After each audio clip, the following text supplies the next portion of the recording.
In an era of shifting alliances and global tensions, the India-Russia partnership stands as a steadfast pillar of strength. Anchored in trust and strategic vision, their relationship spans advanced defense deals, oil diplomacy, and economic cooperation.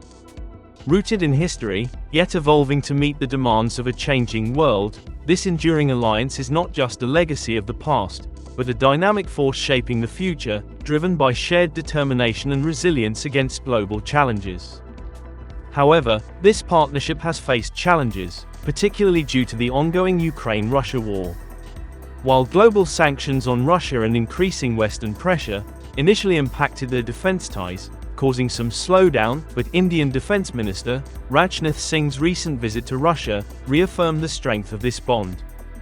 He assured Moscow that India would continue to stand by its side, no matter how global dynamics evolve. Today, this partnership is adapting to new realities. With the Ukraine war reshaping global alliances, and India managing its tensions with the US, the focus is once again on New Delhi and Moscow's enduring friendship. Now, despite the growing defense trade between India and the US, Russia still remains India's largest weapons supplier.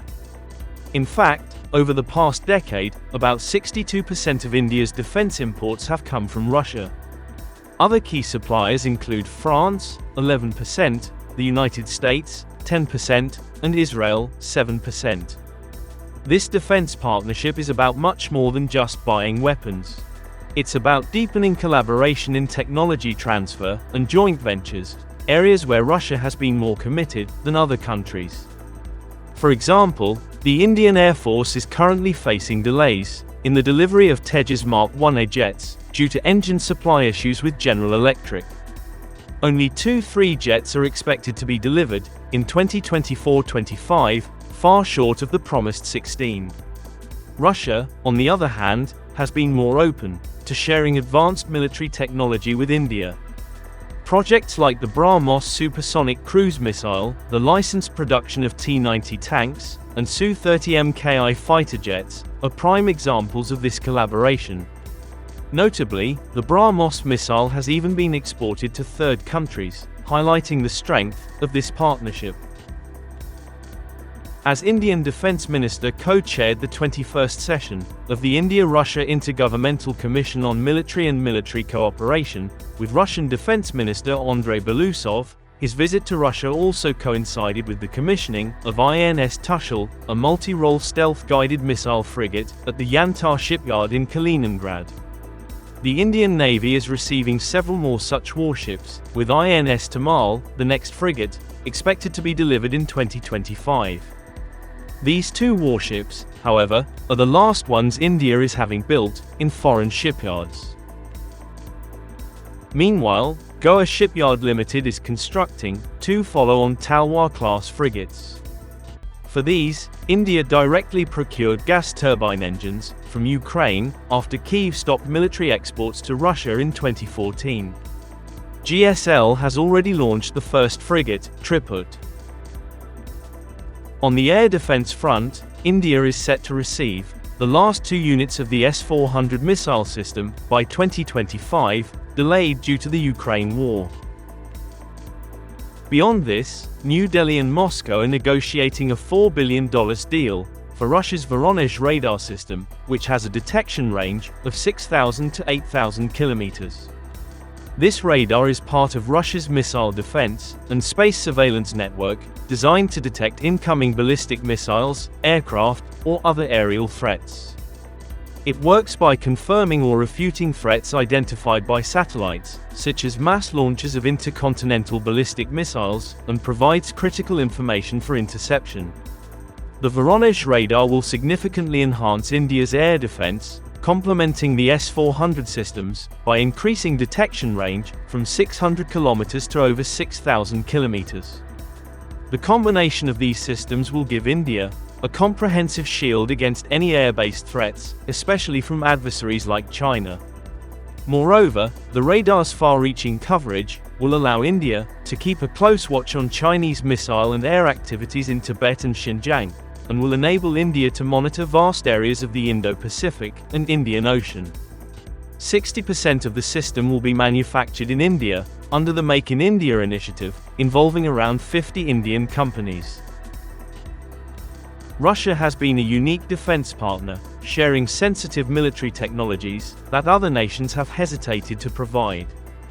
Examples include leasing nuclear submarines, assisting India in developing its indigenous nuclear-powered submarine, and supporting India's defense capabilities, even during times of global sanctions, than after India's first nuclear test in 1974, when Western countries imposed sanctions, the USSR stood by India. Even today, Russia is the only country building nuclear power plants in India, with plans to construct 6 more in Tamil Nadu. On the economic front, the Ukraine war has drastically increased India's imports of Russian crude oil, rising from just 2% to over 40% of its total imports by mid-2024. India refines this oil and exports it to Western nations, benefiting from discounted Russian crude. Both countries aim to raise their bilateral trade from the current $68 billion to $100 billion by the end of this decade. Infrastructure projects like the Chennai-Vladivostok Maritime Corridor and the International North-South Transport Corridor are improving connectivity and trade efficiency between the two nations. Challenges and controversies in India-Russia ties. While defense ties remain strong, economic cooperation is growing, and technological collaborations are pushing the boundaries of what these two nations can achieve together. However, challenges such as trade imbalances, military interoperability, and geopolitical tensions around the Ukraine war still pose significant hurdles. So let's take a closer look at the key issues. Economic issues.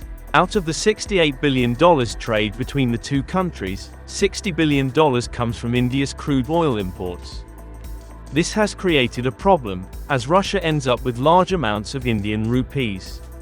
It's not so easy for them to spend or convert those rupees efficiently. So this whole rupee-ruble trade mechanism has been a logistical headache for both countries.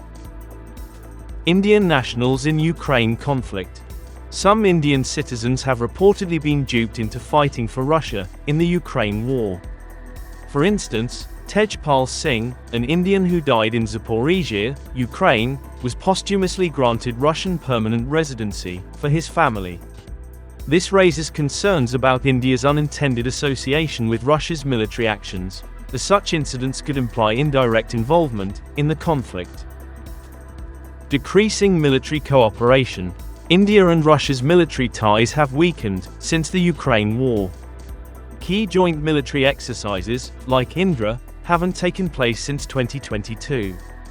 Only one naval drill, called a PASIX, occurred in November 2023, and there have been 2 interactions in multilateral exercises, Vostok 2022 and Milan 2024. This limited engagement reflects a broader decline in military collaboration, attributed in part to logistical, geopolitical, and payment-related challenges stemming from the Ukraine conflict. Contrast with Russia-China cooperation. Russia and China, however, continue to strengthen their military ties through high-level military-to-military engagements and regular joint air and naval patrols in the Pacific. These operations, which occur near Alaska and the Sea of Japan, involve advanced bombers like Russia's Tu-95 and China's debut H-6N, with a strong focus on interoperability, including data sharing.